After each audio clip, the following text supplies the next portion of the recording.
ನಮ್ಮ ವರ್ಣ ಅಭಿಷೇಕ್ ಅವರು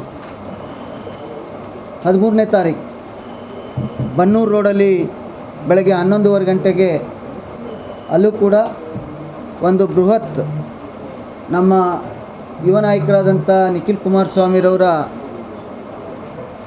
ಒಂದು ಜನರೊಂದಿಗೆ ಜನತಾದಳ ಕಾರ್ಯಕ್ರಮವನ್ನು ಮಾಡ್ತೇವೆ ಅಂಥೇಳಿ ಈಗಾಗಲೇ ಹರೀಶ್ ಗೌಡರು ತಿಳಿಸಿದ್ದಾರೆ. ಎಲ್ಲ ಮುಖಂಡರು ಕೂಡ ವೇದಿಕೆ ಮೇಲೆ ಇರುವಂಥ ಸಂದರ್ಭದಲ್ಲಿ ಒಂದು ಮೈಸೂರು ಜಿಲ್ಲೆಯ ನಮ್ಮಲ್ಲಿ ಶಕ್ತಿ ಇರ್ತಕ್ಕಂಥ ಎಲ್ಲ ತಾಲೂಕಿನಲ್ಲೂ ಕೂಡ ಯಶಸ್ವಿಯಾಗಿ ಜಿಲ್ಲೆಯ ಎಲ್ಲ ಮುಖಂಡರ ನೇತೃತ್ವದಲ್ಲಿ ದೇವೇಗೌಡರು ಸಾಹೇಬ್ರವರ ಆಶೀರ್ವಾದದಲ್ಲಿ ಕುಮಾರಣ್ಣರವರ ನಾಯಕತ್ವದಲ್ಲಿ ಈ ಜನರೊಂದಿಗೆ ಜನತಾದಳ ಕಾರ್ಯಕ್ರಮವನ್ನು ಮುಗಿಸಿದ್ದೇವೆ.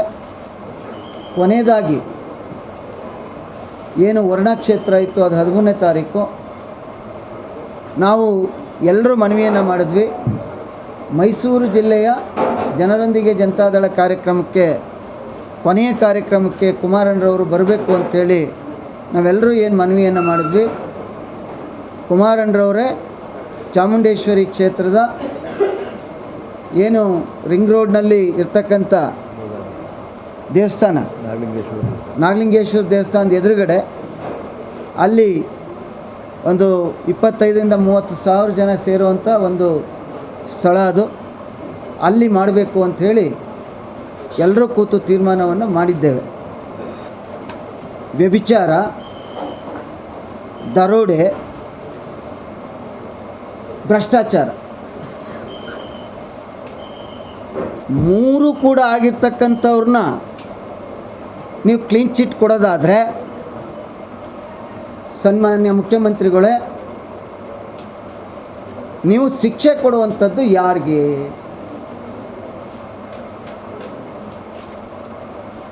ನಿಮ್ಮನ್ನ ಇವತ್ತು ಒತ್ತಾಯ ಮಾಡ್ತಾ ಇದ್ದೇವೆ.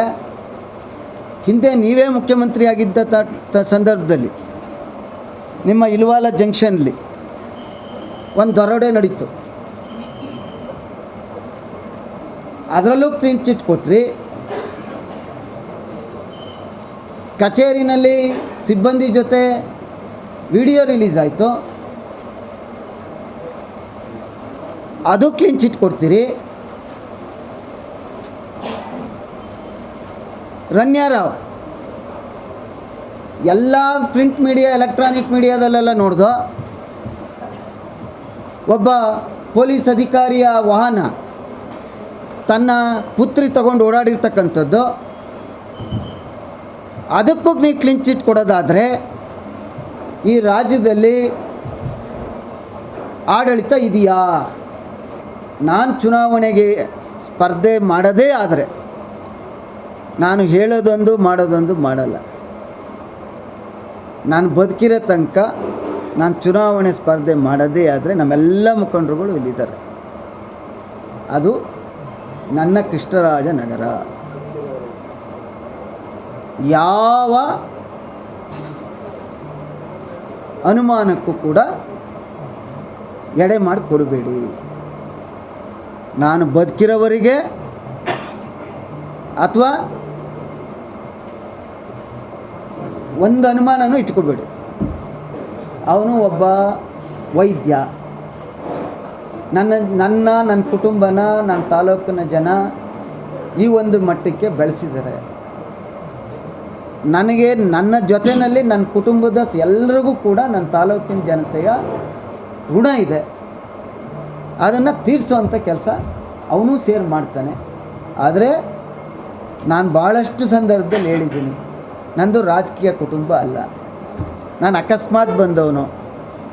ನಾನು ಎಲ್ಲಿವರೆಗೆ ಸಕ್ರಿಯವಾಗಿ ರಾಜಕಾರಣದಲ್ಲಿರ್ತೀನಿ ಅಲ್ಲಿವರೆಗೆ ನನ್ನ ಕುಟುಂಬದ ಯಾವ ಸದಸ್ಯನೂ ಕೂಡ ಒಬ್ಬ ಗ್ರಾಮ ಪಂಚಾಯಿತಿಯ ಚುನಾವಣೆಯಲ್ಲೂ ಕೂಡ ಸ್ಪರ್ಧೆ ಮಾಡಿಸೋಕ್ಕೆ ನನ್ನ ವೈಯಕ್ತಿಕ ಇಷ್ಟ ಇಲ್ಲ, ಅದು ಸಾಧ್ಯನೇ ಇಲ್ಲ. ಅದನ್ನೂ ಮೀರಿ ನನ್ನ ಕುಟುಂಬದವ್ರು ಯಾರು ಹೋದರೆ ಅವತ್ತೇ ನಾನು ರಾಜಕೀಯ ನಿವೃತ್ತಿಯನ್ನು ತಗೋತೀನಿ.